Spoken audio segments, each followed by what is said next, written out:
bonjour tout le monde. Merci Sandrine pour cette introduction, puis merci d'avoir mis en place les webinaires. C'est vraiment une belle réussite, je pense, d'avoir mis ça en place en si peu de temps. Alors, je suis Clément Maigret, donc comme je le disais tout à l'heure dans la barre de chat, je suis chargé de mission pour l'association AD2S, Accès aux droits, santé, solidarité. Et donc, avant de commencer, je vais vous présenter rapidement le plan de mon intervention aujourd'hui. Et entre les différents points, on pourra prendre un temps pour dialoguer et répondre aux questions. Donc, dans un premier temps, j'espère que tout le monde m'entend bien. Dans un premier temps, je vais représenter rapidement AD2S, donc notre association, et le site Accès aux droits pour lequel vous aviez dû recevoir normalement un lien et des codes pour vous y connecter, donc la banque de ressources.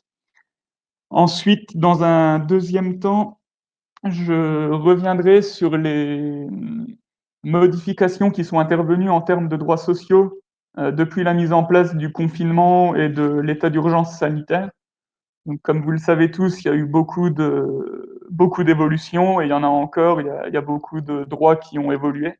Donc, on fera un petit balayage des choses qui ont changé. Et enfin, le dernier point, le troisième point que j'aborderai, ça sera les conséquences du Covid sur les populations fragiles et les solutions qui sont mises en place localement ou régionalement, nationalement. Et on pourra échanger aussi, j'imagine que sans doute vous avez connaissance peut-être sur vos territoires de choses qu'ils ont mises en place, donc ça sera l'occasion d'en échanger. Alors, donc je commence sur le premier point. Donc le premier point, c'était une présentation de l'association pour laquelle je travaille et le site internet qu'on développe. Donc l'association, c'est AD2S, donc comme je le disais, Accès aux droits, santé, solidarité. C'est une association assez récente puisqu'on a 3 ans et c'est une association qui intervient dans l'accès aux droits, enfin dans le domaine de l'accès aux droits pour les personnes vulnérables. Donc c'est une association à dimension Grand Est. On développe des solutions pour faciliter, entre guillemets, le travail des accompagnants sociaux. Nous, on n'est pas en lien directement avec les populations vulnérables, mais avec les personnes qui les accompagnent. Et donc nos partenaires, parce qu'évidemment, on a des partenaires pour soutenir le développement de nos actions et notre déploiement. Nos partenaires, c'est le département de la Meurthe-et-Moselle, la région Grand Est, l'Agence régionale de santé. Fin 2019, on a aussi reçu le soutien de la stratégie nationale de lutte contre la pauvreté. Donc ça, c'était plutôt valorisant. On était content d'avoir ce soutien. On a également la DRJSCS qui nous soutient. Voilà pour faire un peu le tour de nos partenaires financiers. Et ensuite, les structures avec lesquelles on travaille, c'est des structures qui adhèrent chez nous. Donc, ça va être aussi bien des CHRS que des associations d'accompagnement social, comme on a les Restos du non, pas les Restos du Cœur, pardon, le Secours catholique, des CCAS. On a beaucoup de CCAS qui adhèrent à des 2S pour pouvoir utiliser nos outils. Voilà pour un petit panorama de notre association. Donc, ce qu'on propose, nous, ce sont 3 outils. Il y a quelqu'un qui a le micro allumé. Si... Non. Alors, oui, ce que je disais, ce qu'on propose, nous, on propose 3 outils. Donc, le premier, c'est la banque de ressources. Donc, c'est sur celui-là qu'on va parler principalement aujourd'hui. La banque de ressources, en fait, c'est un site internet. Donc, je vais vous faire un partage d'écran, comme ça, vous allez le voir en même temps que je l'évoque. Voilà, normalement, là, on est dessus. Donc la banque de ressources, c'est un site internet qui regroupe l'ensemble des démarches de l'accès aux droits de manière vérifiée et actualisée. Et l'idée de ce site, c'est vraiment de tout centraliser au même endroit pour faciliter en fait, l'accès à l'information des accompagnants sociaux. Le constat au départ, c'était de se dire, les accompagnants sociaux, quand ils réalisent un accompagnement d'une personne, souvent, ils passent une demi-heure, 45 minutes à faire de la recherche d'informations, à faire de l'administratif, et ça leur prend beaucoup de temps. L'idée, c'était de leur dégager ce temps pour avoir vraiment plus de temps humain avec la personne. Donc, à partir de ce constat, l'idée, c'était, bah, de tout regrouper, toutes les informations, les documents types, les CERFA, les lettres types lorsqu'il y en a sur certaines démarches, une explication de chaque dispositif. Alors, donc, là, on est sur la page d'accueil du site. Comme vous pouvez le voir ici, il y a différents items qui sont renseignés. Donc si, par exemple, on va dans accès aux soins, derrière accès aux soins, on va retrouver les différents dispositifs ici, qui permettent d'accéder à des soins, tout simplement. Pour avoir des informations, comme je le disais, à jour et vérifiées, on travaille avec beaucoup de partenaires, on travaille avec les CPAM sur, bah, ce qui va être l'accès aux soins, mais sur les autres thématiques, on travaille avec les CAF, on travaille avec Pôle emploi, la Banque de France, CARSAT également sur tout ce qui va être plus retraite.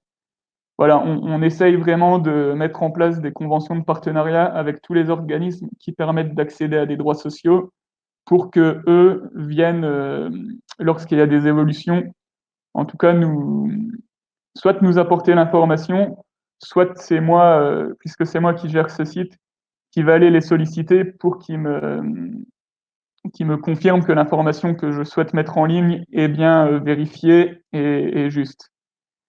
Donc, si par exemple je vais sur complémentaire santé solidaire, pour vous montrer comment se présente une page.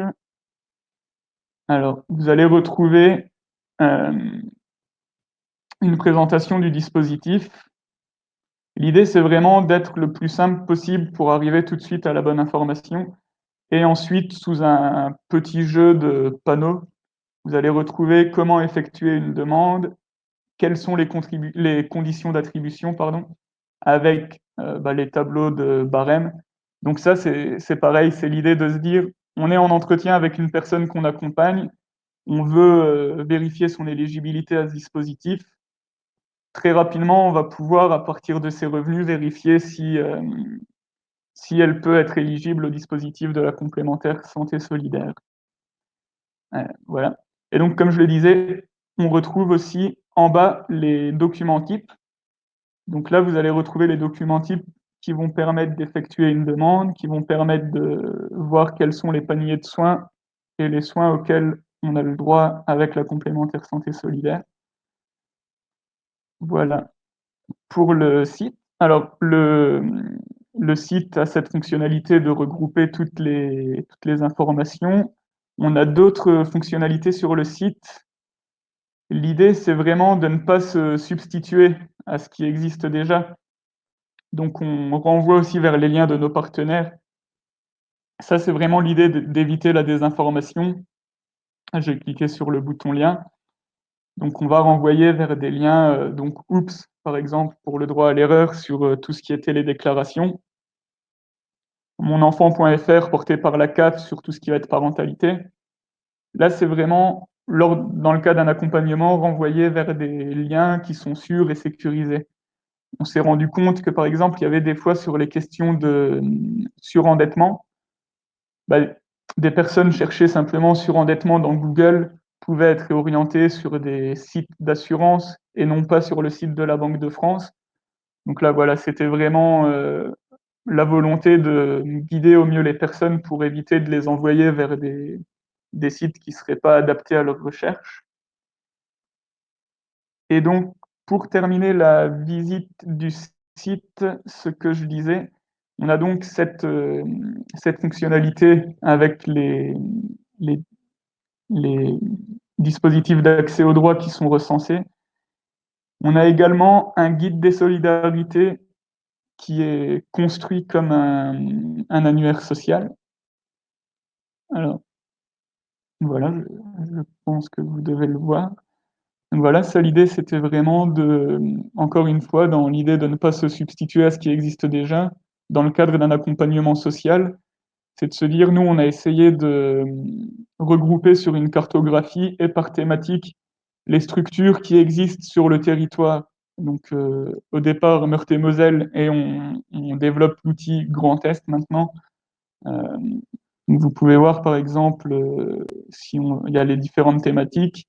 Si on se rend sur la thématique action de solidarité, vous allez retrouver les fiches des structures, donc structures ou associations, qui figurent dans notre guide. Et si on va sur une fiche, chaque fiche est conçue de la même manière. Vous allez retrouver les coordonnées, les numéros de téléphone, mail, adresse, quelques lignes de descriptif de la structure, les, des contacts lorsqu'il y en a, une localisation vraiment précise sur la carte. Voilà, donc chaque fiche va être construite de la même manière. Donc ça, c'est une fonctionnalité en plus vraiment pour rapidement essayer de visualiser ce qui est mis en place sur son territoire. Même si bien évidemment, hein, le guide des solidarités est en évolution constante et n'a pas la prétention d'être, de comment dire? De présenter toutes les structures parce que ça serait un travail de fourmi, ça serait vraiment très long. Mais en tout cas, on essaye de le faire le plus complet possible. Et enfin, sur le site, la dernière fonctionnalité qui existe, ce sont les webinaires. Donc, comme je le disais en introduction, nous, on travaille en réseau, alors avec les organismes type CEPAM, CAF, Pôle emploi, etc., qui, elles, vont nous permettre de vérifier et de relayer des informations sur les dispositifs d'accès aux droits sociaux. Et ensuite, on a un réseau aussi d'adhérents à AD2S qui est assez important sur le Grand Est. Et en gros, les webinaires, c'était la CPAM de Meurthe-et-Moselle il y a un an environ, en prévision de la réforme qui allait arriver du passage de la CMUC à la complémentaire santé solidaire, nous a dit, nous, on a besoin de communiquer sur cette évolution du dispositif, mais on n'a pas les moyens ni le temps d'envoyer à chaque fois un agent sur le terrain pour faire une réunion à 20 personnes, puis ensuite de lui faire reprendre la voiture, d'aller faire une autre réunion. Donc, la CEPAM voulait développer une solution numérique dématérialisée. Bon, eux, c'est des grosses boîtes, la CEPAM, donc ils n'avaient pas la souplesse d'une petite association comme la nôtre pour développer des outils. Donc, ils nous ont dit, vous avez le réseau, vous avez les compétences, donc essayez voir de développer des solutions webinaires pour qu'on puisse relayer, déjà dans un premier temps, l'info sur la complémentaire santé solidaire. Donc, c'est ce qu'on a fait. Le premier webinaire a eu lieu en novembre, voilà, que vous pouvez retrouver ici. Et depuis, il y en a eu 2 autres. Mais l'idée vraiment, les webinaires, donc c'est des conférences en ligne, hein, comme on est en train de faire maintenant. Euh, voilà, l'idée, c'est qu'ensuite, les organismes comme les CEPAM, les CAF, les Pôle emploi, quand ils ont de l'info, puissent utiliser notre solution pour diffuser l'information. Et c'est nous qui allons nous occuper de la relayer auprès de notre réseau. Donc sur le premier webinaire de la complémentaire santé solidaire, par exemple, on a eu, je crois, 150 ou 200 personnes qui étaient connectées en direct pour le visionner, qui avaient la possibilité avec le chat de poser des questions à l'intervenant. On a fait un deuxième webinaire en début d'année, la 2020, sur la FIDAS, toujours en lien avec la CPAM 54, pour présenter le dispositif FIDAS.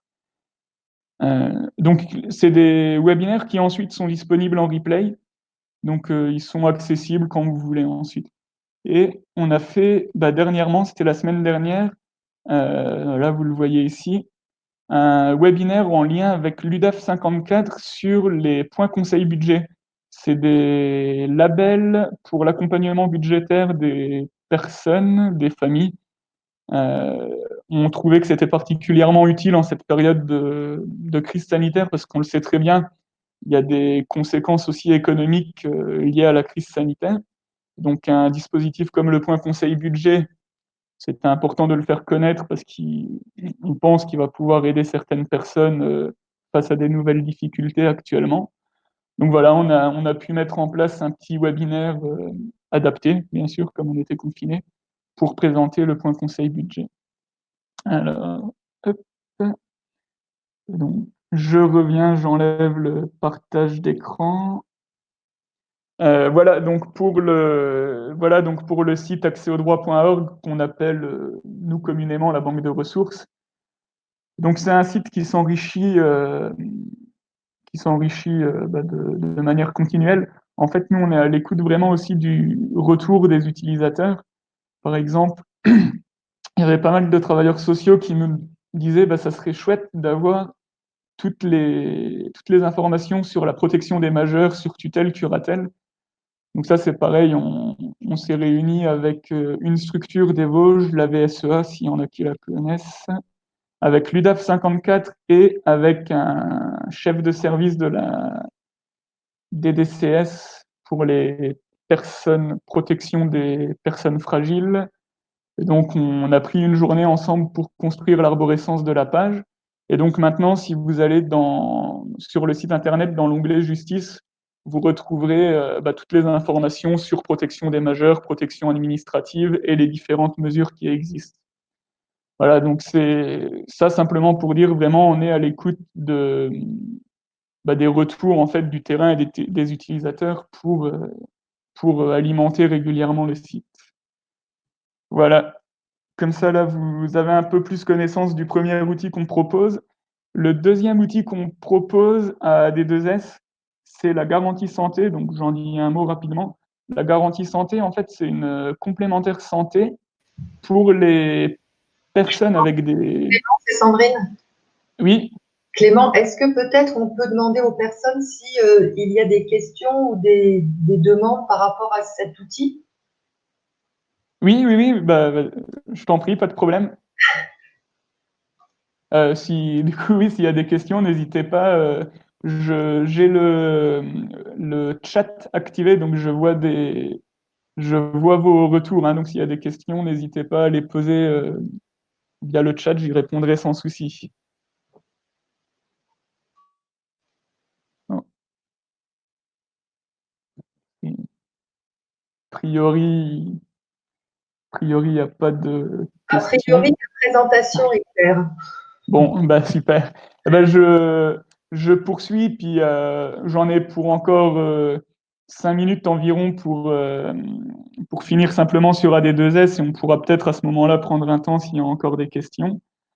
Donc je disais le deuxième outil de AD2S, c'est la garantie santé, qui est en fait tout simplement une, complémentaire santé pour à destination des personnes qui n'auraient pas des revenus importants, mais qui pour autant seraient au-dessus de la complémentaire santé solidaire. Donc la complémentaire santé solidaire, comme vous le savez, c'est l'aide mise en place par l'État pour accéder à une offre de complémentaire santé. Avec le fameux effet de seuil, il y a des personnes qui vont être des fois 5 euros au-dessus, qui n'y auront pas accès, mais qui pour autant n'auront pas assez de ressources pour elles-mêmes souscrire à un contrat classique de complémentaire santé.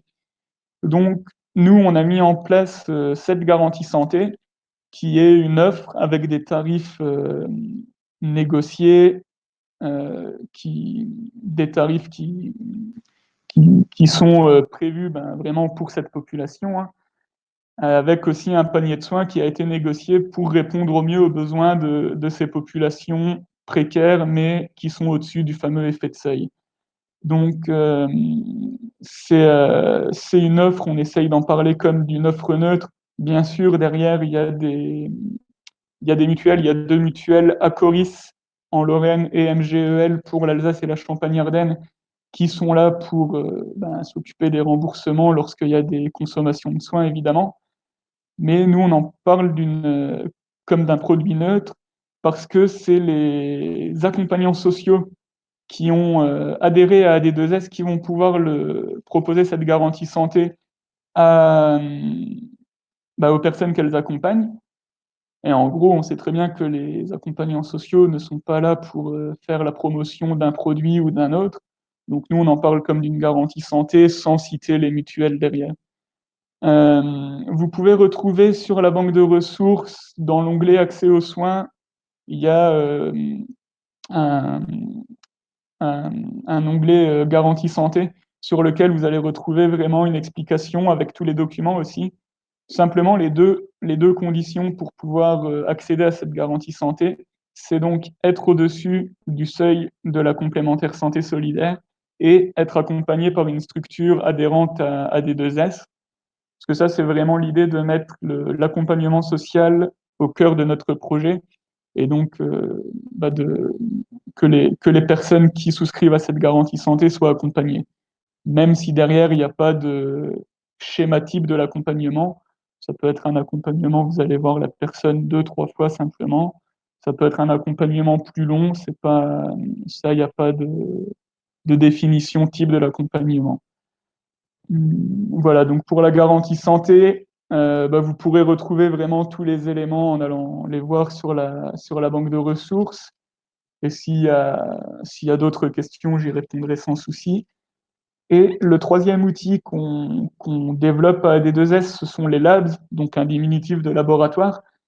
Et les labs, ben maintenant, pour le moment, avec le coronavirus, sont un peu en suspens parce que l'idée des labs, c'est de développer une culture commune des accompagnants sociaux et un peu de faire vivre le réseau qui gravite autour d'AD2S en proposant des formations et des journées d'information en présentiel. Donc, ça peut être soit des labs thématiques. Donc, par exemple, on a eu en début d'année un lab sur un logement et des droits qui a eu lieu à Nancy où il y avait une centaine de personnes qui étaient présentes. Donc, on a fait intervenir l'ADIL Citoyen, qui est une association locale de Meurthe-et-Moselle qui lutte contre le mal logement, et une troisième association, mais dont le nom m'échappe. On a fait d'autres labs. On en avait fait un en octobre dernier sur alimentation et précarité. Pareil, où il y avait une table ronde avec des experts vraiment qui présentaient un peu des travaux de recherche qu'ils avaient menés sur cette thématique. Et ensuite, il y avait des initiatives locales de présenter.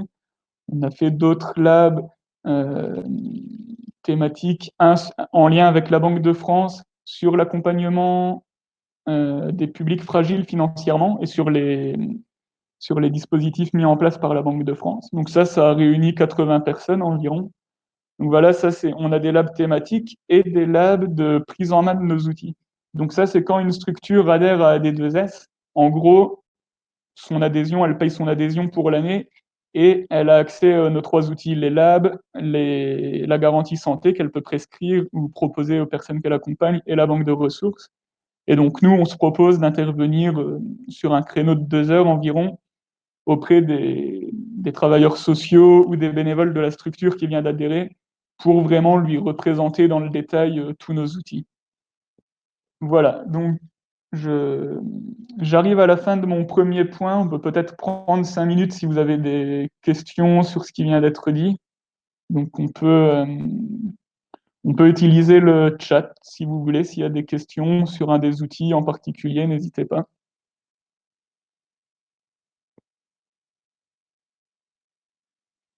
Tout est très clair apparemment.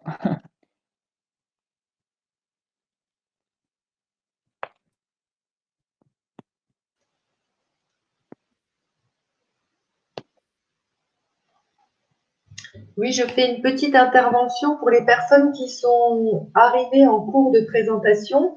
Donc, on communique via la barre de conversation, le chat, qui est l'icône qui est tout en bas de votre écran à gauche. Donc, si vous pouvez, les personnes qui n'ont pas encore inscrit leur prénom dans leur petit profil, double-cliquer au centre, indiquer votre prénom, faire entrer et, on communique durant la séance via donc la barre de conversation. Oui, Merci. donc il y a une question de Nadia qui demande combien de personnes sont bénéficiaires. Alors j'imagine par rapport à la... Alors bah, je vais y répondre. Donc actuellement, sur 2020, on a 40 structures qui ont adhéré depuis janvier, comme on a relancé les adhésions en début d'année. 40 structures ont adhéré. Je ne saurais pas dire combien ça représente de travailleurs sociaux qui ont accès à nos outils derrière. Euh, ça doit être pas mal parce qu'on a des structures qui ont 200 salariés, par exemple. On a des CHRS en Meurthe-et-Moselle qui ont 200, 300 salariés, dans les Vosges également. Donc je pense qu'il y a entre 1500, 2000 travailleurs sociaux, accompagnants sociaux qui actuellement bénéficient de nos outils. Depuis le début du confinement, on a, alors habituellement, hein, vous avez vu, la banque de ressources est conditionnée avec un code. Pour y accéder, il faut avoir un code d'accès qu'on vous donne quand vous êtes adhérent à D2S. Depuis le début du confinement, on a fait le choix d'ouvrir l'accès à la banque de ressources à toutes les personnes qui en faisaient la demande, en se disant, on savait pertinemment qu'il allait y avoir beaucoup d'évolutions sur les droits sociaux. Donc on s'est dit, c'est utile que les travailleurs sociaux, les accompagnants, aient accès à ces informations sans forcément adhérer chez nous.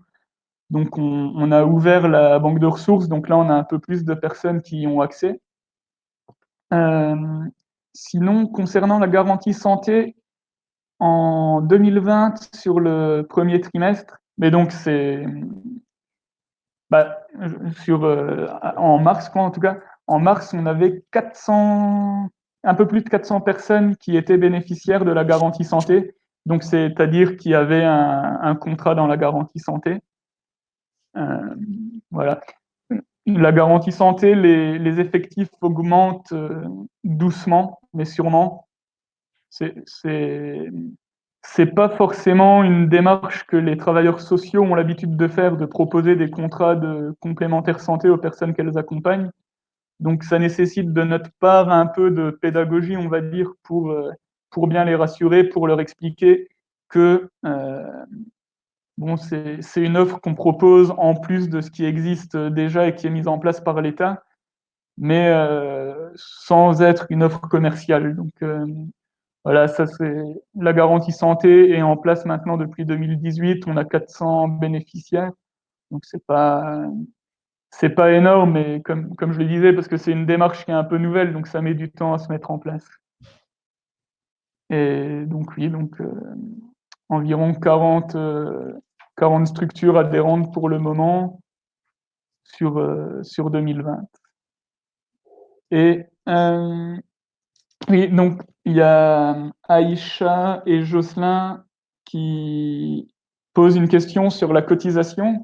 Donc c'est une cotisation annuelle et le montant dépend du nombre d'ETP, donc de salariés de la structure, ou lorsque c'est des CCAS qui adhèrent à D2S, ça dépend du nombre de la population couverte par le CCAS. Donc, c'est des cotisations qui vont de 25 euros à l'année pour les plus petites structures à 300 euros pour les plus grandes. Et il y a 6 tranches entre 25 et 300 euros. 300 euros, c'est pour des structures qui ont plus de 50 ou 100 ETP, par exemple. 25 euros, c'est pour des structures qui n'auraient que des bénévoles. Voilà, donc on a essayé de garder des tarifs qui restent accessibles. Alors, question de Nadia. Est-ce qu'on envisage une évaluation pour connaître les bienfaits de ce superbe outil à J plus 1 an? Tous les ans pour la banque de ressources, mais pour la garantie santé aussi, on met en place des comités de pilotage pour, euh, pour rendre compte en fait à nos partenaires qui nous accompagnent des statistiques, hein, tout simplement. Donc par exemple, là dernièrement, on a regardé les statistiques sur entre mars et avril. Ça faisait un mois qu'on avait ouvert la banque de ressources. Donc on a regardé si on avait eu plus de fréquentation, ce qui est le cas. Donc oui, on met en place une fois par an un comité de pilotage pour rendre compte en fait à nos partenaires. Et la question de Sandrine, quel type d'accompagnants sociaux utilisent vos outils, métiers par exemple? Donc on a les missions locales qui utilisent nos outils, qui proposent en tout cas des fois la garantie santé à des jeunes qu'ils accompagnent. On a beaucoup de CCAS qui adhèrent chez nous. Par exemple, on se rend compte que dans les petites communes, c'est des bénévoles, ou les élus qui bénévolement gèrent les CCAS. Du coup, ils n'ont pas forcément toutes les informations, donc ça leur permet d'accéder avec la banque de ressources rapidement à l'information. Voilà, on a aussi des CHRS qui sont adhérents à AD2S. Les CHRS, donc pour l'accueil des publics à la rue, ou alors, par exemple, on a Arelia en Meurthe-et-Moselle, on a dans les Vosges, donc je disais AVSEA, qui est une structure qui a plusieurs types d'accompagnement social, qui fait de la protection des majeurs, qui fait de l'accompagnement des mineurs, voilà.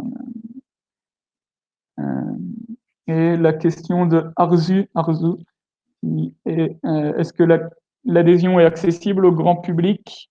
Non, c'est uniquement des structures en fait qui peuvent adhérer chez nous. Donc, excusez-moi. Donc par exemple, la plus petite structure qui adhère chez nous, c'est ATD Carmonde. ATD Carmonde Nancy, qui n'a que des bénévoles. Ils doivent être une dizaine de bénévoles et ils accueillent du public 2 fois par mois pour les aider dans leur démarche. Donc eux, ils payent 25 € à l'année et c'est des retraités en fait hein, sur Nancy là, qui ouvrent le local ATD. Et Aïcha demande Adoma. Non, Adoma n'est pas encore adhérent à AD2S, mais non, je crois. Non, non, non. Voilà. Alors, écoutez, je ne sais pas s'il y a encore d'autres questions sur le premier point qui était la présentation d'AD2S. Si c'est bon pour tout le monde, on peut passer au deuxième point qui est un peu plus technique, on va dire, sur, sur les modifications des droits sociaux qui ont été mises en place depuis le confinement. Ok, donc si c'est bon pour tout le monde, je poursuis sur ce point-là. Donc là, l'idée, je vais représenter vraiment tout ce qui a évolué. Il y aura, j'imagine, sans doute des questions un peu plus techniques qui vont arriver. Donc j'ai d'autres documents aussi. Donc là, on pourra reprendre un temps un peu plus conséquent pour échanger ensuite. Notamment s'il y a des dispositifs que je présente que certaines personnes ne connaissent pas, n'hésitez pas à me redemander pour que je puisse repréciser. Donc, le deuxième point, voilà. Donc, comme vous le savez tous, le 18 mars, on a été mis en confinement. Le 24 mars a été votée la loi d'état d'urgence sanitaire. La loi d'état d'urgence sanitaire qui devait courir jusqu'au 24 mai, qui va être prolongée vraisemblablement demain jusqu'au 10 juillet. Voilà, la mise en place de cet état d'urgence sanitaire, ça a eu des conséquences sur certains droits sociaux. Donc là, l'idée, c'est vraiment de rebalayer tout ce que c'est venu un peu bousculer. Donc, déjà, à partir du 18 mars, les accueils des CPAM, des CAF, des pôles emploi ont été fermés au public. Donc, ça a engendré une hausse des démarches dématérialisées, avec toutes les conséquences qu'on peut imaginer derrière pour les personnes qui n'ont pas accès à des ordinateurs, qui ne sont pas à l'aise avec ces outils. Donc, il y avait ça dans un premier temps. Et donc, maintenant, je vais vous refaire un peu un point sur ce qui a été ce qui a évolué. Donc, le RSA, donc le revenu de solidarité active, a été prolongé jusqu'au 12 septembre sans réexamen. Donc, les personnes qui devaient faire des déclarations trimestrielles étaient encouragées à les faire par Internet. Toutefois, si elles n'avaient pas la possibilité de les faire, leur droit RSA était prolongé. Et de toute manière, automatiquement, les droits sont prolongés jusqu'au 12 septembre. Et après cette date, il y aura un réexamen pour voir si les personnes sont toujours éligibles. Ensuite, sur la complémentaire santé solidaire et l'ACS, donc l'aide au chèque santé. Donc ça, je l'évoquais tout à l'heure, hein, la complémentaire santé solidaire, c'est une aide pour la complémentaire santé solidaire, pardon, c'est ce qui est venu au 1er novembre 2019 remplacer l'ACS et la CMUC. Ça a fusionné en gros dans un nouveau dispositif qui s'appelle complémentaire santé solidaire. la complémentaire santé solidaire et l'ACS, parce que certaines personnes étaient encore sous le régime ACS, ça a été prolongé de 3 mois pour les contrats qui expirent au 31 juillet. Donc, c'est-à-dire que si au 31 juillet, votre contrat ACS euh, expiré, il sera prolongé de 3 mois. Donc là, sur ce qui est complémentaire santé solidaire ACS, ça soulève pas mal de questions. Alors, hop, j'ai un document qui, j'ai un document qui fait suite à une réunion technique entre la CNAM, donc la Caisse nationale d'assurance maladie, le Fonds pour la complémentaire santé solidaire et des fédérations AMC. C'est un document de questions-réponses vraiment sur toutes les questions pratiques, techniques qui peuvent être faites suite à ce prolongement. Donc ça, je pourrais vous le transférer par mail. Alors, je vais essayer. Si je vais essayer de faire un partage d'écran pour que vous puissiez voir le document. Et le plus simple, parce que bon, je vais pas vous le lire, ce serait pas forcément trop intéressant, mais je pourrais vous le.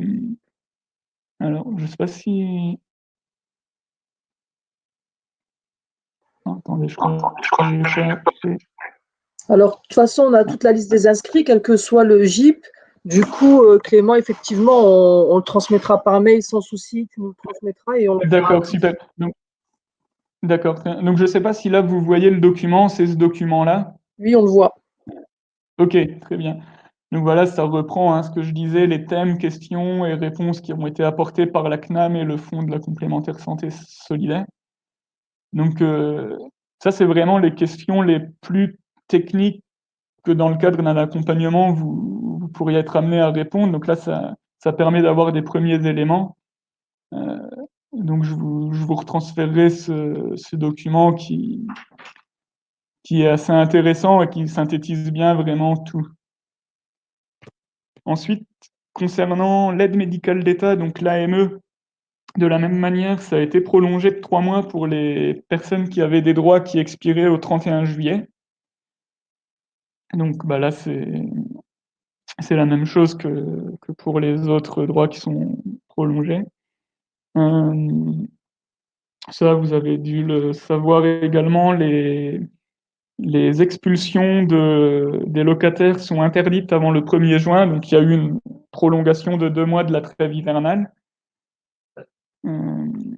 Concernant les APL, donc les aides au logement, au 1er avril, il était prévu une réforme pour, pour que les calculs des APL soient faits sur les revenus des 3 derniers mois et non plus des 2 années auparavant. Cette réforme a été reportée une nouvelle fois à cause du coronavirus.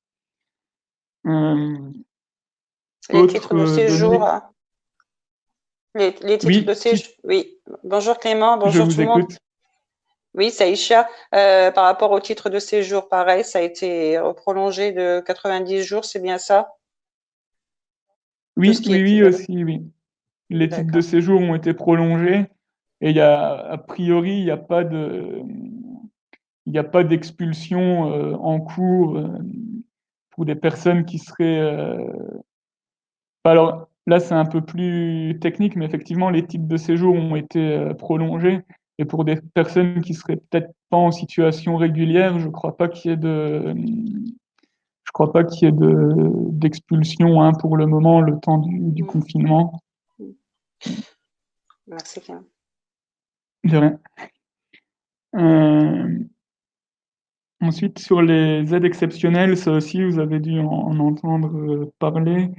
À partir du 15 mai, automatiquement, vont être versés sur les comptes des personnes bénéficiaires du RSA des familles, donc avec des enfants qui sont qui ont des aides au logement, donc APL, ou pour les personnes qui sont à l'ASS, donc l'aide de solidarité spécifique, il y a une aide exceptionnelle qui va leur être versée automatiquement à partir du 15 mai. Donc c'est à hauteur de 150 € pour une personne au RSA et 150 € pour une personne qui a l'ASS, pardon. 100 € pour un couple ou un parent avec un enfant. Et ensuite, ça augmente de 100 € par enfant. Donc, par exemple, une personne au RSA qui aurait 2 enfants recevra logiquement 350 €.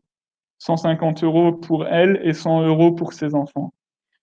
Ça, de la même manière, hop, je pourrais vous repartager un lien où il y a un petit tableau récapitulatif qui explique les sommes auxquelles les personnes auront droit selon leur situation. Ça, c'est une aide qui va être versée automatiquement, il n'y a pas de démarche à effectuer.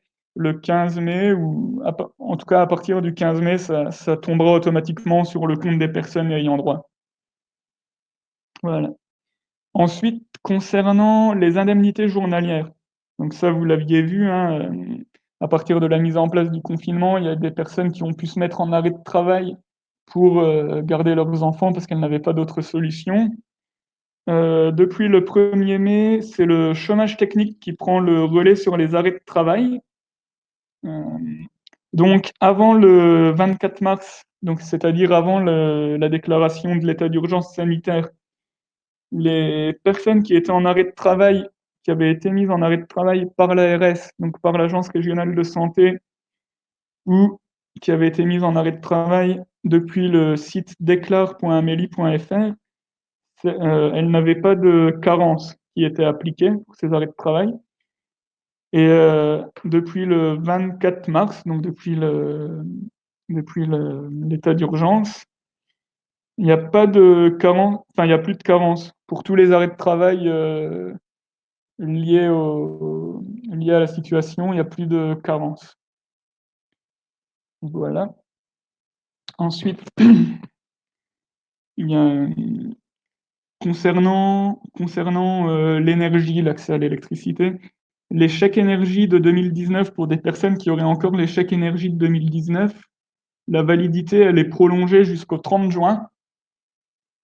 Donc ça, c'est toujours bon à savoir s'il y a des personnes qui ont les chèques énergie de 2019, ils sont prolongés jusqu'au 30 juin. Et le calendrier pour les chèques énergie de 2020 est sorti. Donc je pourrais vous le renvoyer aussi si ça vous intéresse. Ça reprend vraiment par département à quel moment les chèques énergie seront disponibles. Et il y a également, ça peut être intéressant, EDF qui a pris des mesures exceptionnelles face à la crise. Donc en gros, jusqu'au... Ah, ben, je vous enverrai, Aïcha, je me note comme ça, j'oublie pas, les tableaux pour les chèques énergie.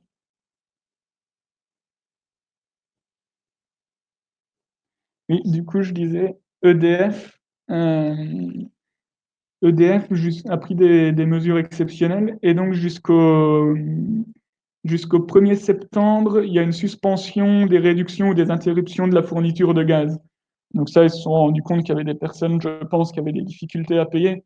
Donc il n'y aura pas d'interruption jusqu'au 1er septembre.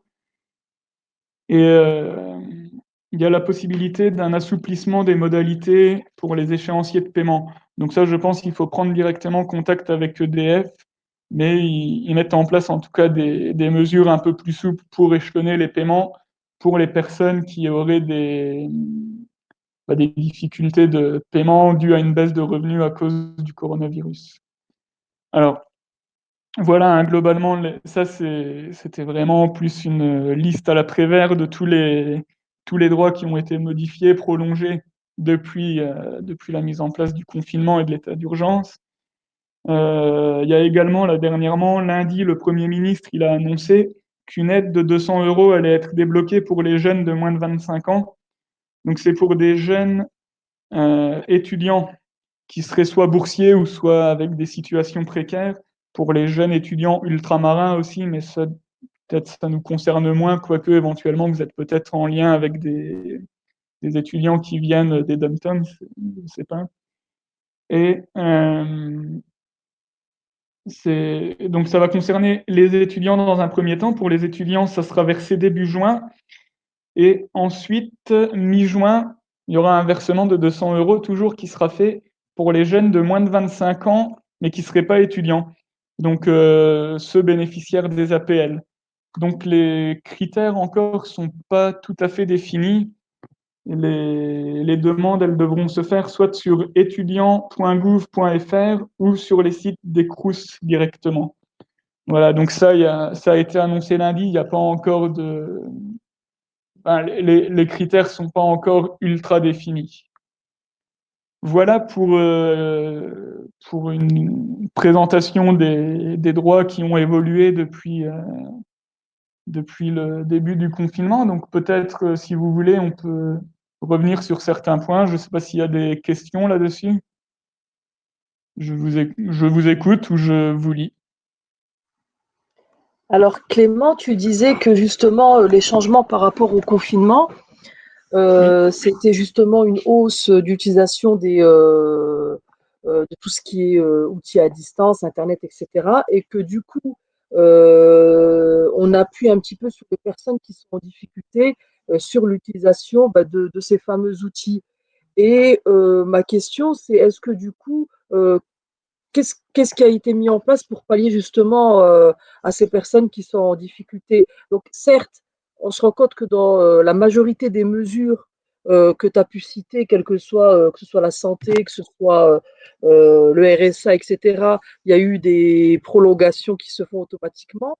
Mais du coup, est-ce que ça entraîne, enfin, je ne sais pas, ça entraîne des réflexions? C'est des choses, on le sait, hein, justement, dans les rencontres territoriales, on en a beaucoup parlé que à l'heure où le numérique explose, on a justement, ça creuse aussi les inégalités par rapport justement au fait que certains n'y ont pas accès.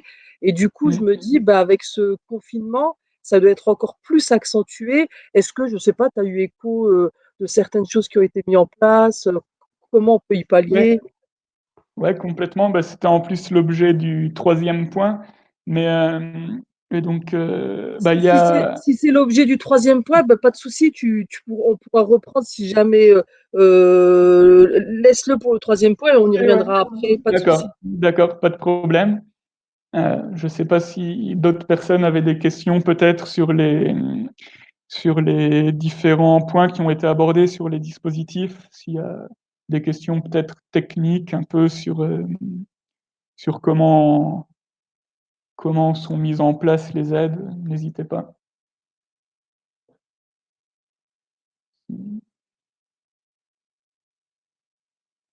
Bon, je pense que Clément, c'est vrai que c'était quand même assez clair. Tu as bien expliqué, d'autant plus que on va pouvoir justement, j'ai en tête 3 ou 4 documents, on va pouvoir justement transmettre les documents à tous.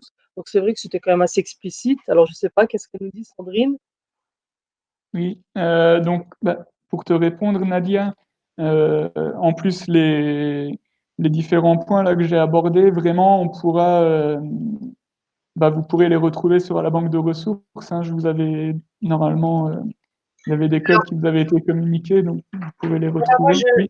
je voulais poser une question, je l'ai posée à l'écrit, c'est vous avez comme mission le projet centralise des informations clés pour les mettre en partage et que les personnes s'approprient de manière plus rapidement l'information. Mais est-ce que tu as par rapport, vous avez aussi vocation par rapport à des structures, CPAM, autres, Mm. d'avoir des personnes relais, des personnes ressources physiquement pour interpeller des personnes plus rapidement? Oui, alors c'est possible, ça dépend des départements, hein, et alors évidemment, mais par rapport au CAF, au CPAM, j'ai des contacts sur certains dispositifs que ces organismes mettent en place. Donc ça, je pourrais vous les communiquer. J'ai pas pour tous les départements du Grand Est. Je pense par exemple à la CEPAM sur la FIDAS, donc qui est une plateforme pour l'accompagnement aux soins de santé et l'accès aux soins de santé pour les personnes qui seraient en renoncement.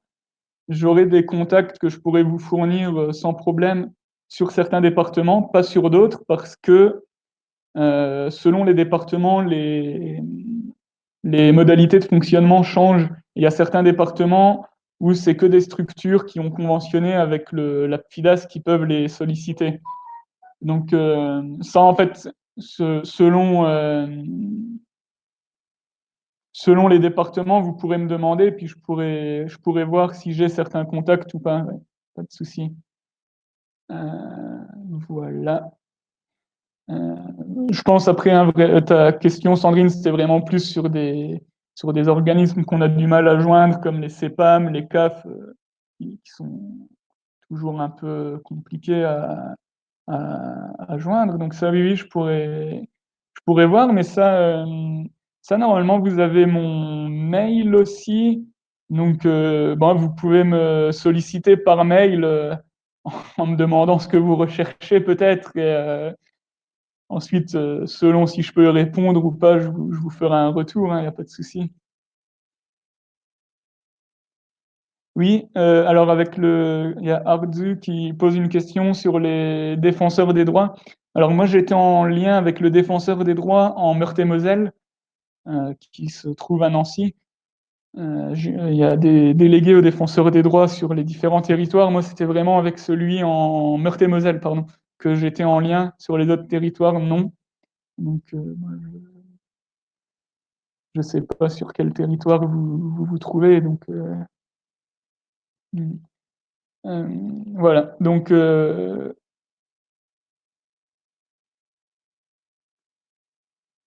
alors, il y a une question de Aïcha sur les coûts des mutuelles qui ont augmenté ou suspendu les cotisations. Alors, elle parle de Apivia. Apivia, je ne connais pas comme mutuelle. En tout cas, ce que je peux vous dire pour les mutuelles, parce que comme je le disais tout à l'heure, nous, on travaille avec la garantie santé, on est en lien avec Acoris.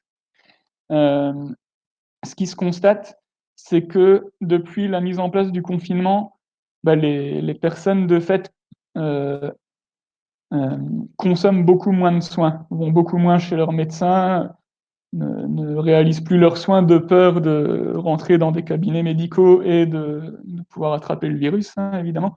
Donc, par exemple, pour Acoris, sur les premières semaines du coronavirus, habituellement, en temps normal, Acoris rembourse, je crois, 300 000 euros de soins par semaine. Sur les premières semaines de confinement, ils étaient tombés à 60 000 euros de remboursement de soins. Donc même là, la personne avec qui je suis en lien dans la mutuelle me disait, elle ne savait pas trop, une fois le déconfinement fini, comment ça allait être.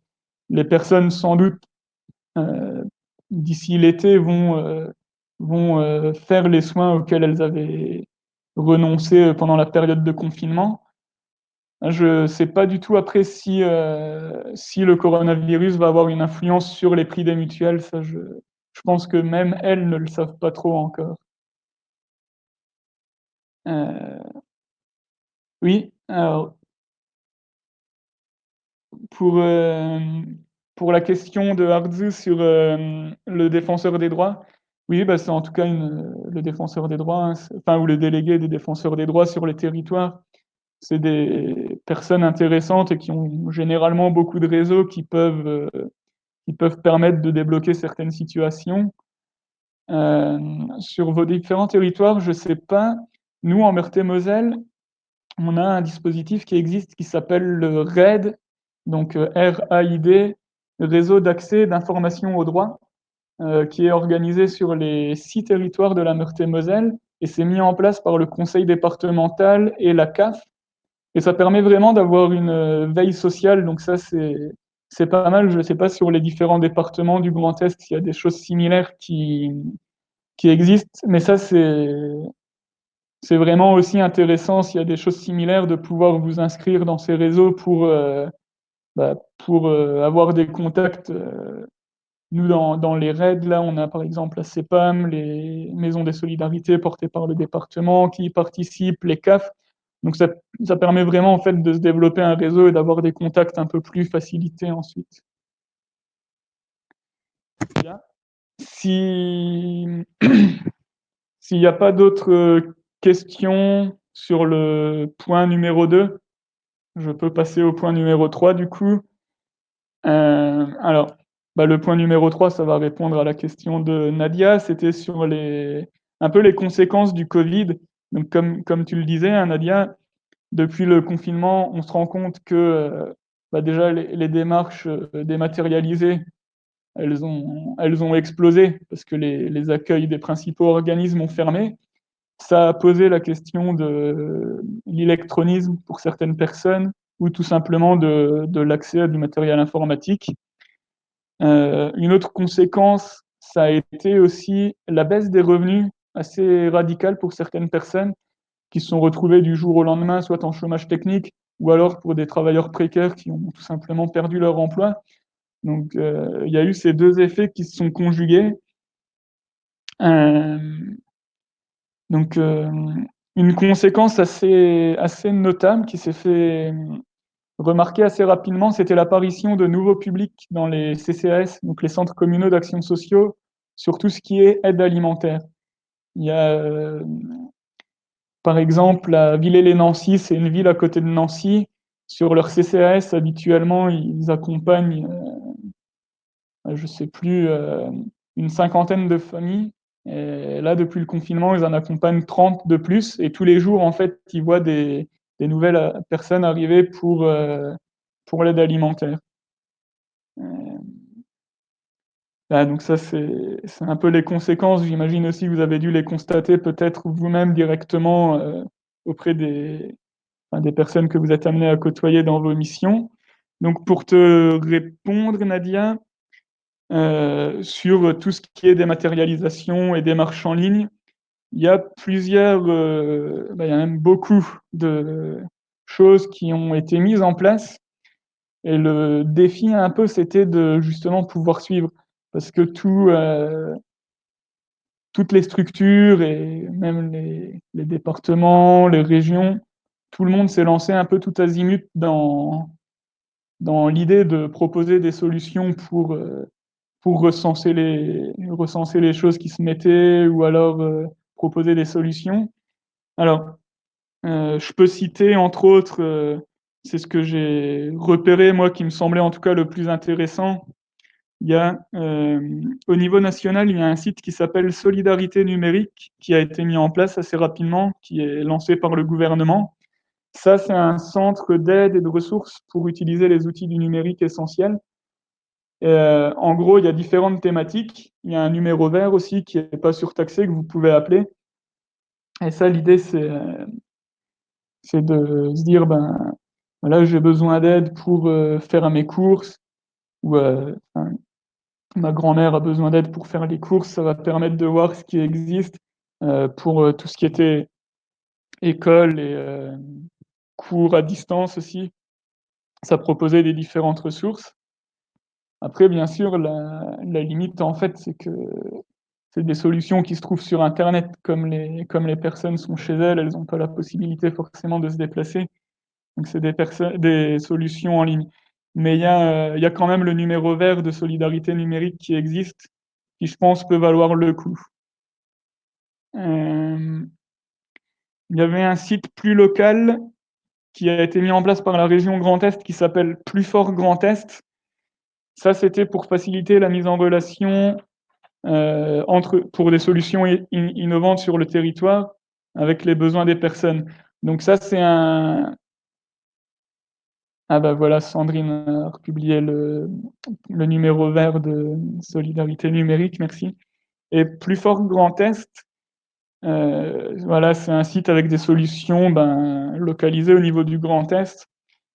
C'est un site plutôt adapté pour des collectivités, des associations, peut-être moins grand public, mais dans le cadre des médiateurs sociaux, ça peut être intéressant pour vous trouver des ressources qui ensuite vont vous permettre de réaliser au mieux vos missions.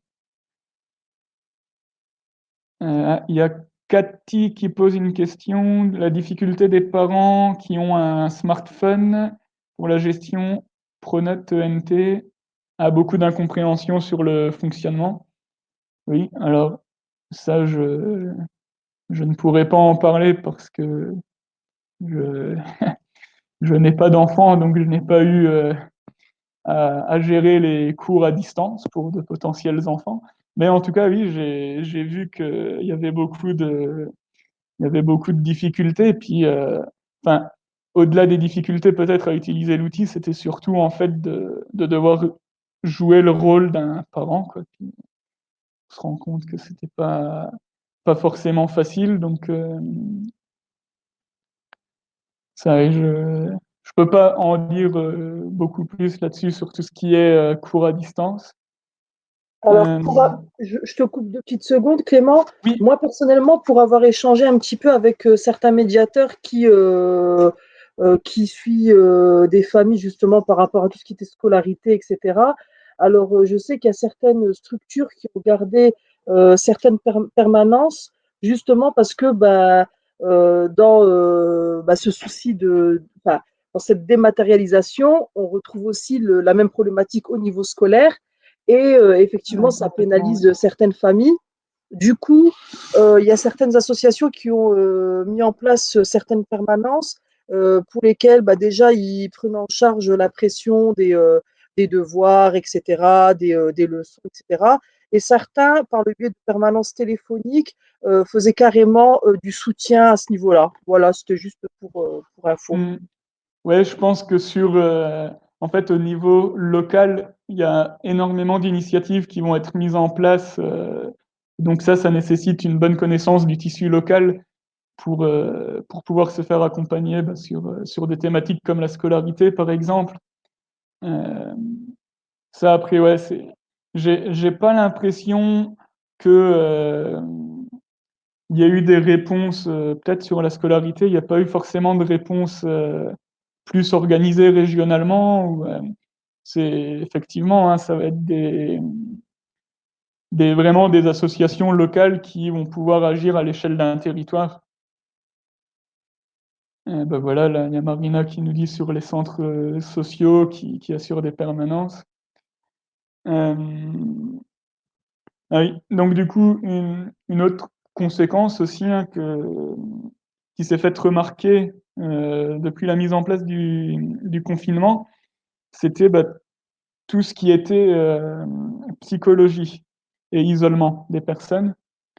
En fait, on s'est rendu compte que les personnes qui souffrent déjà de troubles psychologiques, le fait d'être confinées, ça peut démultiplier leurs troubles et ça posait un problème de suivi aussi parce qu'elle n'avait plus forcément accès aux psychologues ou aux psychiatres ou en tout cas ne serait-ce que en ligne, en visioconférence.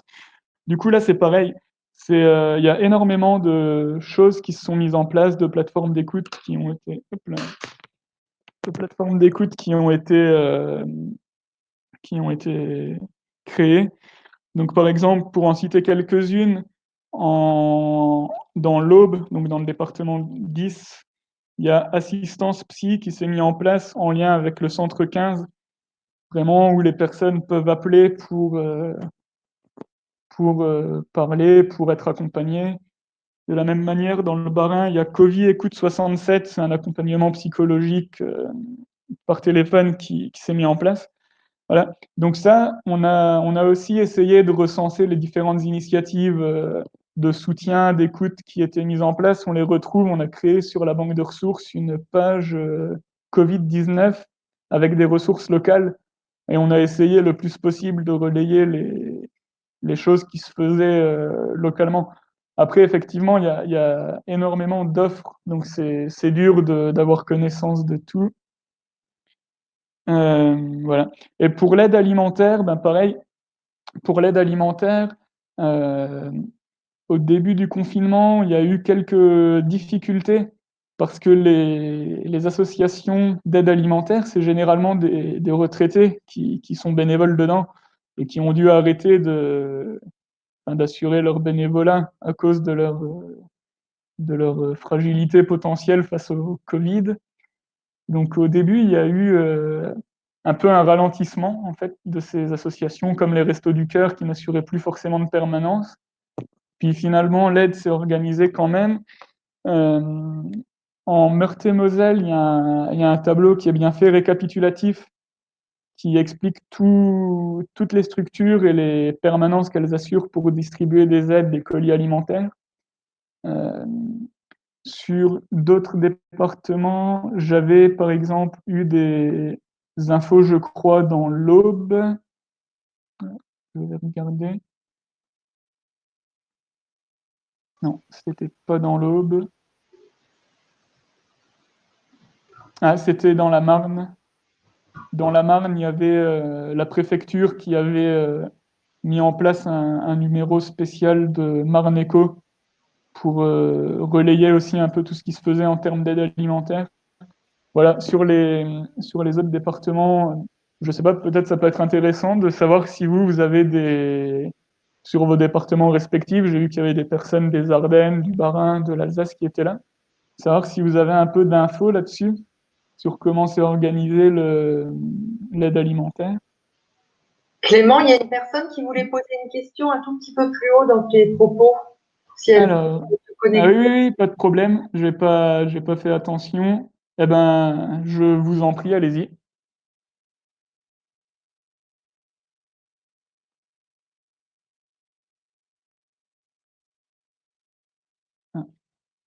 Si la personne qui voulait poser une question, peut allumer sa caméra et prendre la parole, il n'y a pas de problème.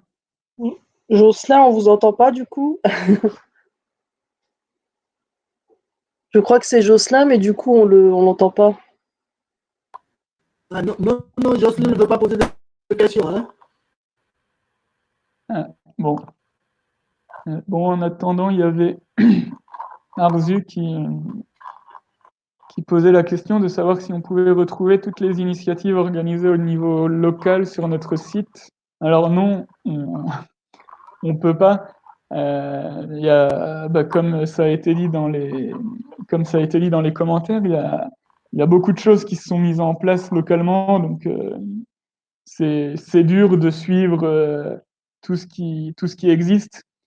On a essayé d'être le plus exhaustif possible, même si on sait très bien qu'on n'arrivera jamais à avoir 100% de toutes les initiatives.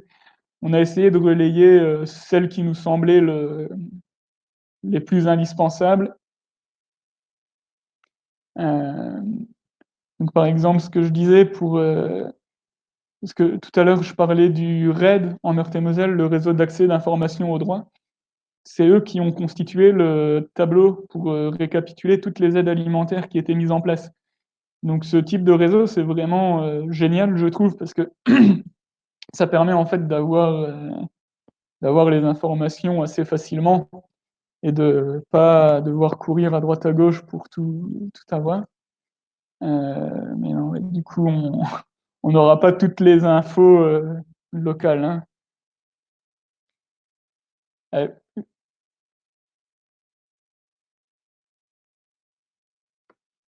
ouais, je ne sais pas s'il y a d'autres questions éventuellement ou d'autres personnes qui souhaitent prendre la parole peut-être en allumant leur caméra, c'est possible aussi.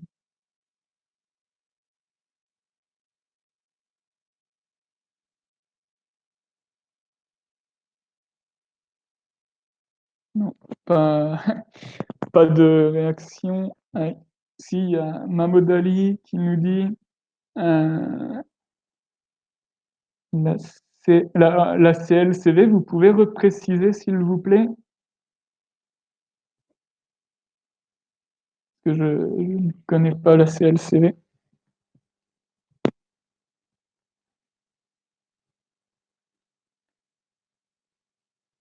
D'accord, merci. Ouais, CLCV, consommation, logement, cadre de vie.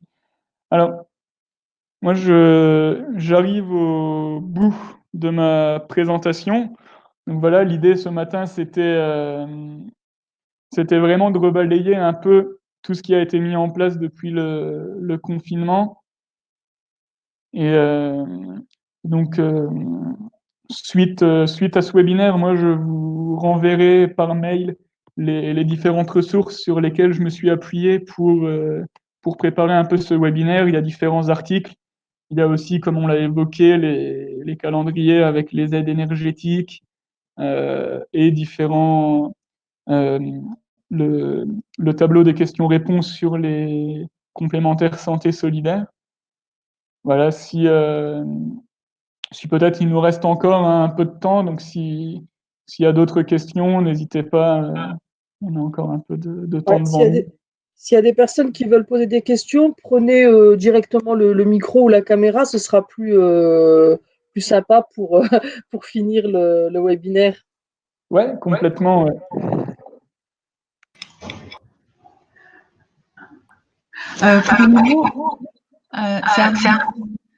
Pourriez-vous indiquer le site internet du RAID de Meurthe-et-Moselle?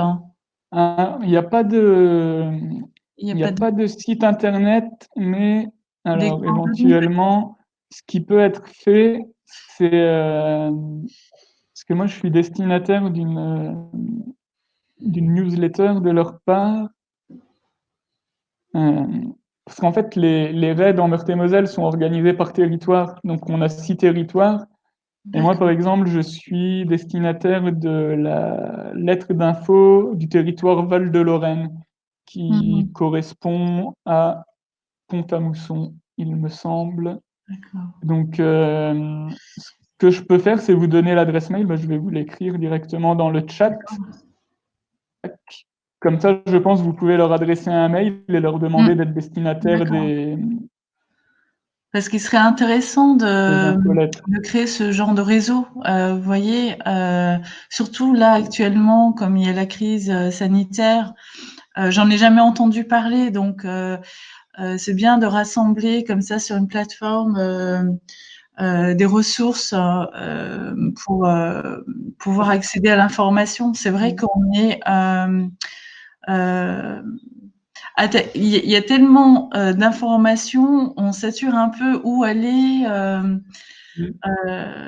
Donc, ce serait intéressant de tout centraliser sur une plateforme ou un réseau. C'était vraiment moi le constat que je faisais en fait pendant le confinement. Tous les jours, je recevais des mails des différentes structures ou des différentes associations pour nous dire il y a telle plateforme d'écoute qui est mise en place. Et donc ensuite, pour faire le tri, c'est vrai que c'était un peu lourd. Alors c'est super parce que ça veut dire que les gens se mobilisent vraiment pour créer des choses et venir en aide aux personnes dans le besoin. Mais c'était dur d'avoir une visibilité sur tout ce qui existait. Enfin, tellement de choses se sont développées. Alors, juste pour repréciser, le RAID, c'est pas un site internet, c'est vraiment un réseau qui se réunit physiquement, quand c'est possible, par territoire. Donc, je sais pas, vous êtes sur quel territoire? La Marne. D'accord, ok.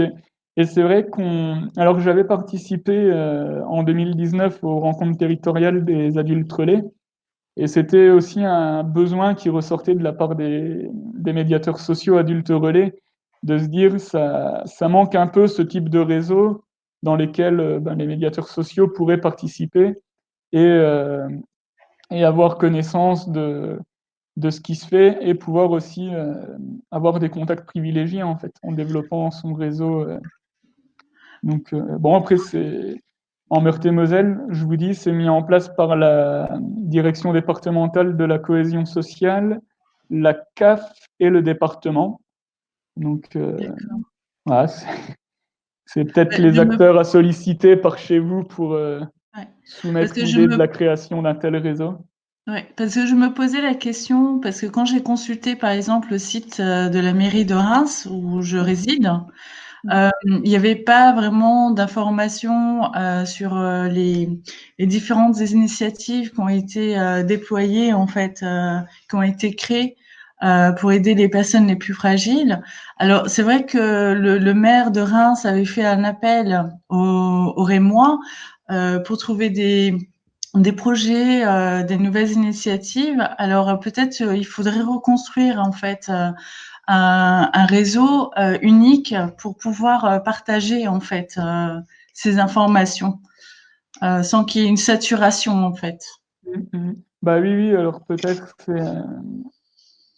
c'est peut-être plus comment dire, des réseaux, mais sur les acteurs qui interviennent dans l'accès au droit peut-être, parce que c'est vrai qu'il y a beaucoup d'acteurs qui se sont mobilisés puis qui se sont proposés, alors je sais pas, soit pour aider des personnes à aller faire des courses, soit pour les aider dans des démarches administratives.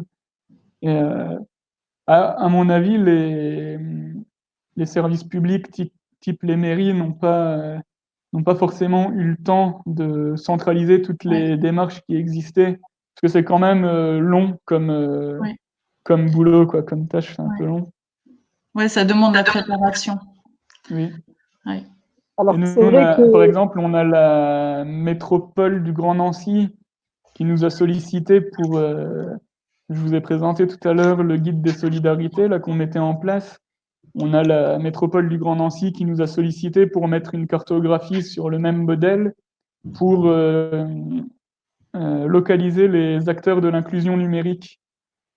En se disant, en fait, ben, il va y avoir besoin de ces types d'acteurs pour accompagner les populations une fois le déconfinement mis en place. Donc, oui. Voilà, du Après, coup, vous avez sollicité vrai là-dessus. Ouais, Nadia? c'est vrai que faire l'état des lieux de tout ce qui existe, ça, c'est un sacré boulot. Ah C'est ouais. vrai que, après, bien sûr qu'une fois que c'est fait, c'est super intéressant. Mais en plus, ça ajoute au fait qu'il y a des choses qui se sont créées là, dans l'urgence, de manière ponctuelle. Est-ce que c'est des choses, on ne sait pas trop si ça va perdurer, parce qu'il y a beaucoup de personnes qui l'ont fait à titre bénévole, soit parce que bah, elles pouvaient pas travailler, elles étaient arrêtées et que du coup elles voulaient justement faire profiter à des personnes qui sont démunies de leur temps libre.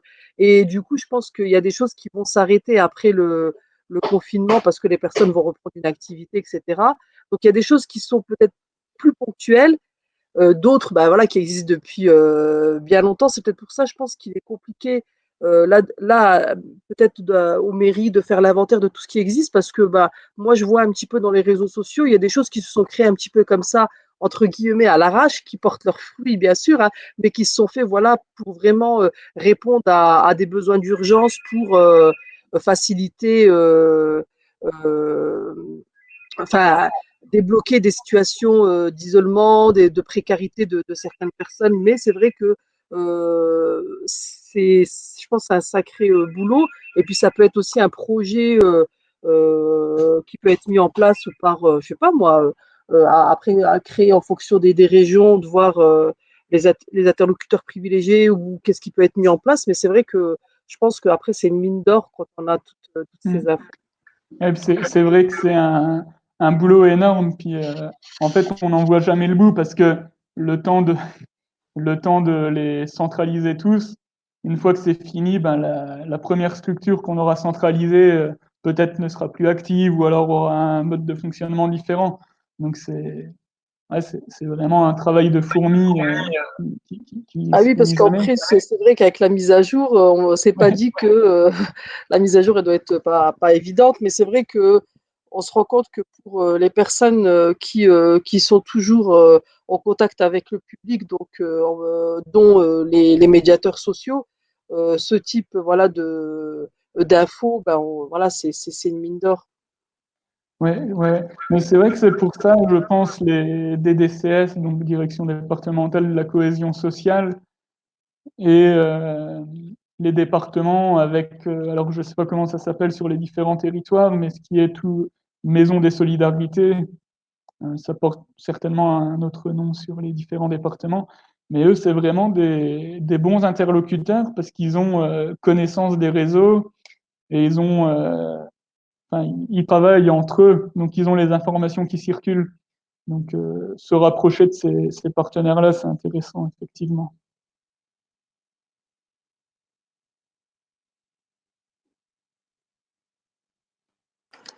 Bien, je J'en ne profite sais. encore, là je vois qu'il n'y a pas d'autres questions. Bon, je vous l'ai mis à plusieurs reprises sur le chat.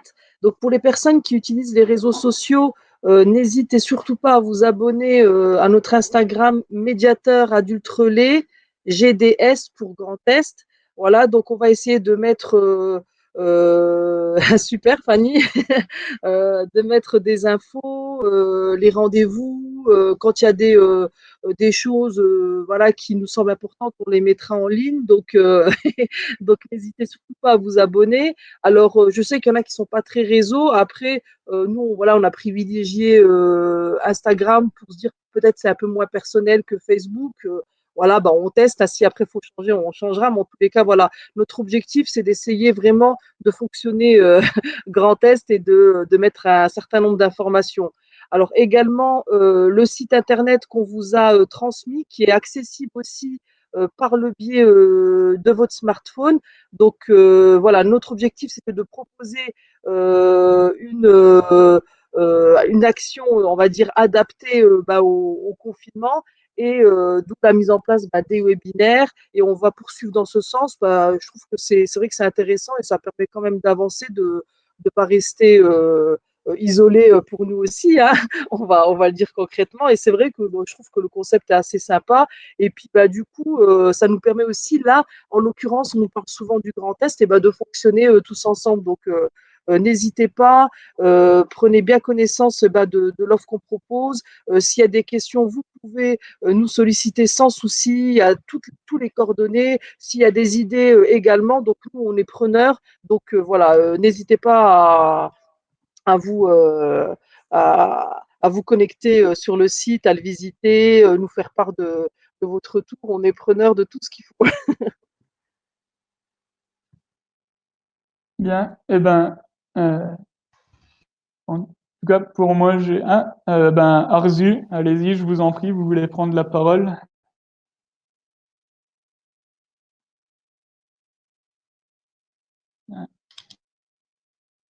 Arzu?